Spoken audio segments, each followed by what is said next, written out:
자, 반갑습니다. 이번 시간은 대통령과 행정부에 대해서 배워보도록 하는 시간이 되겠습니다. 저번 시간에 이제 국회를 배웠는데 이번 시간에는 대통령과 행정부에 대해서 배워보도록 하겠습니다.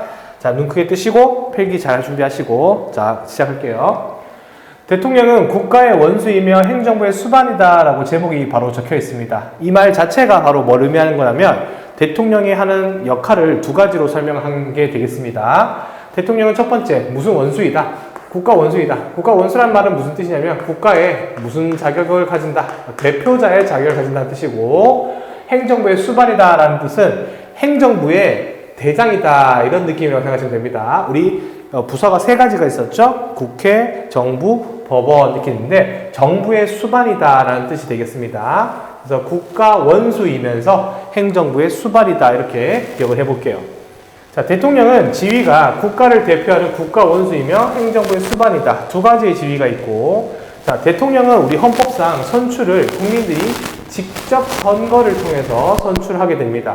자, 우리 국회의원은 지역구마다 대표가 다 달랐지만 대통령은 전체가 다 하나로 이제 우리가 선거를 하고요. 임기는 5년이 되겠습니다. 그리고 중임할 수 없다. 2번 이상 할 수가 없죠. 그래서 우리는 대통령을 보고 무슨 제라고 부른다? 대통령 단임제라고 부르게 되겠습니다. 자, 그리고 대통령은 40세 이상이 되면 출마가 가능합니다. 40세 이상 출마 가능하고 지금 현재 대통령은 윤석열 대통령이 되겠죠. 자, 대통령의 취임 선서문과 의무가 있습니다. 69조. 대통령은 취임에 즈음하여 다음에 선서를 한다. 나는 헌법을 준수하고 국가를 보위하며 조국의 평화적 통일과 국민의 자유와 복리의 증진 및 민족 문화의 창달에 노력하여 대통령으로서의 직책을 성실히 수행할 것을 국민 앞에 엄숙히 선서합니다. 라고 되어 있죠. 자, 이게 대통령 취임식 하는 날 대통령이 외워서 선서하는 그런 문구라고 생각하시면 될 것 같아요. 알았죠? 자, 그 다음 쫙 넘어가서 대통령의 권한 두 가지로 나눠서 공부를 해보도록 합시다. 자, 이게 암기하고 적용하기에 상당히 까다로울 수 있는데, 자, 방법이 있어요. 자, 첫 번째 행정부 수반으로서의 권한은 이 행정부의 수반이기 때문에 행정부의 일만 관여하는 권한이라고 생각하시면 돼요. 행정부 이외에 국회와 관련된 일과 또는 법원에 관련된 일을 손을 대면 그건 행정부의 그 장으로서 하는 게 아니고 국가 원수로서 그런 걸 할 수가 있는 거예요. 행정부 수반으로서의 권한은 첫 번째, 행정부를 총 지휘하고 감독할 권한이 있다라고 되어 있죠. 모든 행정작용에 최종적인 뭘 가진다? 권한을 가지고 있습니다. 물론 이 대통령이 자리에 없을 때는 또는 대통령이 잠시 없을 때는 국무총리가 그 일을 대체하게 되겠죠. 두 번째, 공무원 임면권입니다. 임명이 아니고 임면. 임명은 임명 플러스 해임이라고 생각하시면 돼요. 그러니까 공무원을 뭐 할 수도 있지만, 임명할 수도 있지만, 공무원을 면직할 수도 있다. 공무원을 해임시킬 수도 있다. 이렇게 생각하시면 되겠습니다. 국무총리, 국무위원, 각 부의 장, 이건 장 우리가 쉽게 생각해서 장관이라고 생각하시면 돼요. 장관 등 행정부의 고위 공무원을 임명할 수 있고 면직할 수 있다. 임면함 이렇게 기억하시면 되겠습니다. 자, 그리고 뒤에 가서 배울 국무회의, 이제 우리나라의 행정부의 심의 기관이라고 생각하시면 되는데 국무회의의 의장으로서의 기능을 가지고 있습니다. 그래서 행정부 주요 업무를 심의하는, 의논하는 거죠. 심사하고 의결. 자, 그래서 국무회의의 의장이 될 수 있고 부의장은 당연히 국무총리겠죠. 다음 법률안 거부권이 있습니다. 자, 요거 좀 볼표고요. 자, 법률안은 누가 만들죠? 우리 계속 시험을 쳤잖아요. 법률안은 국회에서 만듭니다. 국회에서. 자, 국회에서 만든 법률안은 대통령이 공포를 해야 되는데 그 전에 거부해서 돌려보낼 수 있다고 해서 저번 시간에 배웠죠. 국회를 참고하시면 됩니다. 그래서 국회에서 만든 법률안을 거부할 수 있는 권한도 가집니다. 자, 근데 어떤 자격으로서 거부하는 거죠? 행정부의 수반으로서 거부하는 겁니다. 국회에서 만든 법률에 대해서 거부권을 행사할 수 있다라고 되어 있죠. 이 거부권은 행정부, 그러니까 정부가 국회를 뭐 하는 기능이죠? 견제하는 기능입니다. 자, 이 국회가 법률안을 만들어서 제출했으나 공포해달라고 이야기했으나 대통령이 거부한 거니까 정부에서 국회를 거부한 게 되겠죠. 그래서 국회를 견제할 수 있는 정부의 기능이라고 생각하시면 됩니다. 총 4가지가 우리 교재에 나와 있습니다. 행정부 지휘감독권, 공무원 임면권, 국무회의의 의장 자격, 법률안 거부권 이렇게 나와 있습니다. 행정부의 장으로서는 이런 역할을 할 수 있고 이게 다가 아니에요. 여러 가지가 있지만 대표적인 것만 이렇게 나와 있습니다. 자, 두 번째는 국가 원수로서는 어떤 역할을 하는가를 한번 보도록 하겠습니다. 국가 원수로서. 자, 첫 번째, 외교에 관한 권한이 있습니다. 자, 외교에 관한 권한은 다른 나라와 이제 수교, 대표와 회의를 하는 거죠. 그러니까 외국과 조약을 맺어야 돼. 그러면 당연히 우리나라의 대표가 가야 되겠죠. 그래서 외교하고 되는 것은 이거는 당연히 국가 원수고 뭐의 자격으로 가는 것이다? 대표의 자격으로 가는 것이다. 자, 근데 우리가 기억해야 될 건 조약을 체결하는 건 누가 하는 거다? 대통령이 하는 것이다. 근데 조약 체결 동의는 받아야 되죠. 동의는 누구한테 있다? 국회한테 권한이 있다. 이걸 우리가 배웠었습니다. 두 번째, 헌법기관 구성권입니다. 자, 헌법기관이라고 하면 이 헌법에 이제 헌법기관이라고 해서 이제 명시되어 있는 기관들이 있습니다. 대법원장, 헌법재판소장, 감사원장. 이런 사람들은 사람이지만 사람이면서 실제적으로는 이 사람 하나하나가 국가기관으로 분석을 해요. 그래서 대법원장, 헌법재판소장, 감사원장 이런 친구들은 직속이 아니죠. 대통령 직속이 아니기 때문에 우리 국가 원수로서의 자격으로 이 사람들을 임명하는 겁니다. 그래서 헌법기관에 해당하는 요 3가지를 기억해 줘야 되겠죠. 대법원장, 헌법재판소장, 감사원장 이 사람들을 임명할 때는 무슨 권리로 들어가는 것이다? 헌법기관 구성권으로 들어가는 게 되겠습니다. 예를 들어서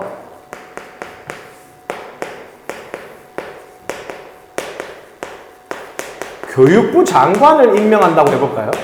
교육부 장관은 행정부 소속이죠. 그래서 교육부 장관을 임명하는 것은 공무원 임명권이기 때문에 행정부 수반으로서의 권한이지 국가 원수의 권한이 아닙니다. 그래서 요거는 행정부 수반으로서의 권한이다. 요거를 비교해서 잘 기억해 두시면 되겠죠. 다음 세 번째, 국민투표를 시행할 수 있다. 국민투표는 국민들이 모두 투표하는 게 되겠죠. 그래서 헌법을 개정하거나 국가의 중요 정책을 결정할 때 국민들에게 직접 의견을 묻는 국민투표를 요청할 수 있는 권한이 있습니다. 이런 권한을 누가 가진다? 대통령이 가진다. 이렇게 생각하시면 되겠죠. 대통령이 국가 원수로서 이제 권한을 가지게 됩니다. 자, 네 번째, 긴급 명령권이라는 게 있습니다. 나라가 위태로울 때 긴급 명령을 시행해서 국민의 기본권을 잠시 제한할 수가 있겠죠. 다음, 계엄 선포도 마찬가지입니다. 국가가 비상사태일 때 국민들의 기본권을 잠시 제한할 수 있는 계엄 선포를 내릴 수 있는 게 대통령의 국가 원수로서의 권한이 되겠습니다. 자, 이렇게 해서 국가 원수로의 이제 권한까지 정리를 해봤습니다. 자, 대통령은 이제 내용을 조금 더 추가해서 대통령은 대법원장, 국무총리, 감사원장 임명, 헌법재판소 재판관 3인 지명, 중앙선거관리위원회 3인 임명 등의 권한을 가지는데 이런 권한이 바로 뭐다? 헌법기관 구성권이다 이렇게 생각하시면 되겠고, 하나 더, 계엄이란 전쟁 등 국가 비상사태 때 사회 질서를 유지하기 위해서 군이 통치 권력을 맡아서 다스린 군정을 하는 게 되겠죠. 이런 것들을 계엄이라고 부릅니다. 이런 계엄 하에는 국민의 기본권이 잠시 제한될 수도 있는 사항이 있다라고 생각하시면 되겠습니다. 자, 대통령의 역할 구분이라고 해서 이제 우리 책에 나오는, 교재에 나오는 이제 내용이 되겠습니다. 요거를, 국가 원수냐, 행정부 수반이냐, 이렇게 2가지로 나눠서 한번 보도록 하겠습니다. 자, 국회의 동의를 얻어 대법원장을 임명했대. 자, 대법원장을 임명한 것은 국가 원수로서의 기능이 되겠죠. 맞죠? 자, 미국 대통령과 동맹을 강화하기로 약속을 했다. 미국 대통령과 한 거기 때문에 국가 원수가 되겠죠. 네. 자, 국무회의. 자, 국무회의 자체가 행정부에서 하는 회의이기 때문에 무슨 수반의 역할이다? 행정부 수반이다. 자, 새 국토교토부 장관이다. 장관을 임명하면 공무원 임면권이기 때문에 행정부 수반이다. 자, 국회에서 의결된 법률안에 무슨 권을 행사했다? 거부권을 행사했을 때 자격은 무슨 수반이기 때문에 행정부 수반이다. 자, 독일을 방문하여 G20 정상회의라면 그 나라의 대표들이 모여서 하는 회의죠. 이건 당연히 국가 원수로서 하는 역할이었다. 이렇게 정리를 해볼 수 있겠죠. 그러니까 출제되는 게 이런 예시를 던져주고 대통령이 국가 원수인지 아니면 행정부 수반인지를 구분하는 문제가 되도록 하겠습니다. 자, 여기까지 잠깐 끊고 뒤에서 또 다른 파트로 넘어가도록 하겠습니다. 자, 두 번째 파트입니다. 두 번째 파트는 행정부는 어떤 일을 할까? 자, 앞에서는 대통령에 대해서 우리가 간단하게 살펴봤고, 이제는 대통령이 소속되어 있는 행정부에 대해서 어떤 일이 있는지를 한번 보도록 하겠습니다. 자, 일단 행정부의 행정이라는 뜻은 국회에서 만든, 자, 이 법률, 국회에서 만들죠?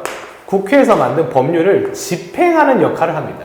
그래서 여러 정책을 만들고 실현하는 국가작용 공익 실현을 목적으로 하는 것을 전부 다 행정이라고 부릅니다.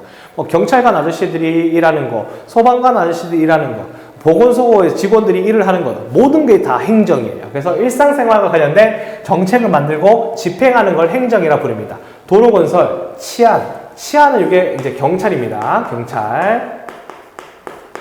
자, 군대의 국방, 출산, 육아를 돕는 서비스, 그 다음에 국민의 일자리를 챙기는 일, 건강 보살피는 일, 모든 걸 보고 행정이라고 부릅니다. 자, 그래서 이걸 담당하는 부서가 당연히 뭐다? 행정부가 되겠고, 이 행정부가 최근에는 어마무시하게 힘이 커지고 있습니다. 상대적으로 국회와 법원보다 행정부가 힘이 커지고 있는 현상이 발생하고 있는데, 행정권이 강화되고 있고, 특히 이유는 현대 국가가 다 국민들의 복지를 책임지고 있는 복지국가를 지향함에 따라서 이 행정부가 하는 일이 점점 더 많아지고 범위가 커지고 있고 그 역할이 점점 더 강화되고 있다고 생각하시면 되겠습니다. 이걸 보고 행정부의 강화 현상이라고 부르게 되겠어요. 이런 것들은 우리 나중에 다른 부서와, 그러니까 국회와 정부와 법원이 서로 견제할 때 이제 이렇게 왜 견제가 필요한지에 대해서 이제 나오는 내용에서 써먹을 수 있는 내용이죠. 이렇게 해서 행정부가 어떤 건지를 저희가 지금 살펴봤고, 자, 이제 행정부의 조직으로 가보도록 하겠습니다. 자, 행정부의 조직 첫 번째, 행정부의 최고 책임자는 당연히 대통령이 되겠습니다. 우리 행정부 최고 책임자, 다른 말로 행정부 수반이라고 불렀었고, 맞죠? 자, 두 번째, 국무총리입니다. 대통령을 도와서 행정각부를 지휘하는 사람이라고 생각하시면 되겠죠? 대통령이 반장이면 국무총리 부반장이겠죠. 대통령을 도와서 행정각부를 지휘한다. 물론 임명은 누가 한다? 대통령이 하죠. 국회의 동의가 필요합니다. 자, 국무회의입니다.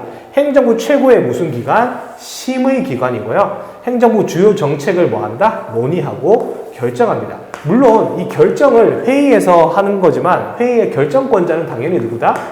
대통령이 합니다. 아무리 회의에서 여러 사람들이 떠들고 해봤자 대통령이 안 들어주면 그냥 끝이에요. 그래서 대통령이 결정권자입니다. 자, 구성은 의장은 대통령, 부의장은 국무총리, 그리고 각각의 국무위원들로 구성이 되는데 이게 행정부 각부 장관들로 주로 구성이 된다고 생각을 하시면 돼요. 네. 그래서 요 행정부 직원들이 모여서 회의하는 게 바로 국무회의라고 생각하시면 되겠습니다. 자, 그러면 우리나라의 현재 행정부 구성은 어떻게 되어 있는지 간단한 표 사진으로 한번 보도록 하겠습니다. 자, 대한민국 정부 조직도인데요. 여기 보시면 대통령이 있고 그 밑에 국무총리가 있고 그 밑에 부서가 나와 있습니다. 하나, 둘, 셋, 넷, 다섯, 여섯, 일곱, 여덟, 아홉, 열, 열하나, 열둘, 열셋, 열넷, 열다섯, 열여섯, 열일곱, 18개의 부서가 구성이 되어 있습니다. 총 18부로 구성이 되어 있다는 걸 우리가 알 수가 있고 그 밑에 기능을 담당하는 곳은 청 이렇게 적혀 있죠. 뭐 병무청, 식약청 이렇게 나와 있습니다. 그리고 대통령 밑에 직속기관으로 보면 감사원, 국정원 이런 부서들이 나와 있죠. 그래서 이런 식으로 해서 대통령 직속기관도 있다라고 생각하시면 되겠습니다. 물론 여기 보면 감사원은 이제 구성상 대통령 직속으로 해뒀지만 독립된 기관이라는 건 뒤에 가서 한 번 더 보도록 할게요. 자, 행정각부는 구체적인 행정사무를 처리하고 행정각부의 장관이죠. 장관은 대통령이 임명을 하는데 국무회의에 참석할 수 있습니다. 이때 자격은 국무위원으로 참가하는 게 되겠죠. 자, 마지막 5번의 감사원입니다. 대통령 직속기관으로 독립된 지위를 가진다 되어 있는데 이제 형식적으로는 이제 그 직속기관이지만 성격상 독립된 지위를 가집니다.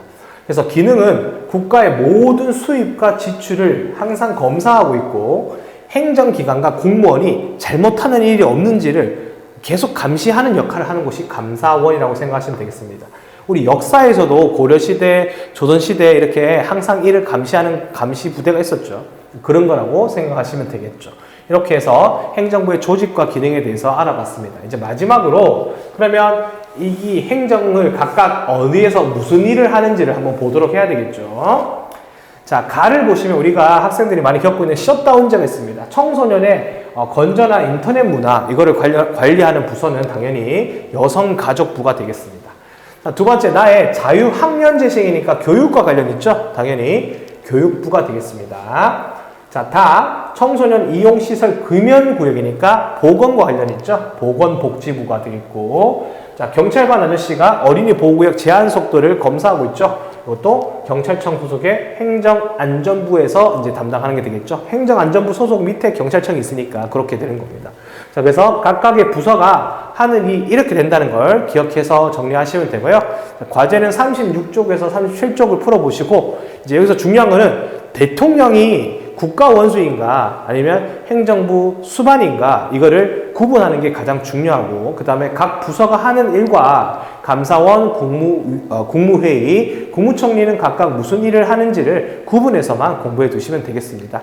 다음 3단원에서는 법원과 사법부, 헌법재판소인데 거기가 조금 더 내용이 어렵기 때문에 거기까지 열심히 공부해서 1단원, 2단원 꼭 좋은 성적을 좀 받을 수 있도록 했으면 좋겠습니다. 다음 테스트 때 열심히 공부해 주세요. 안녕!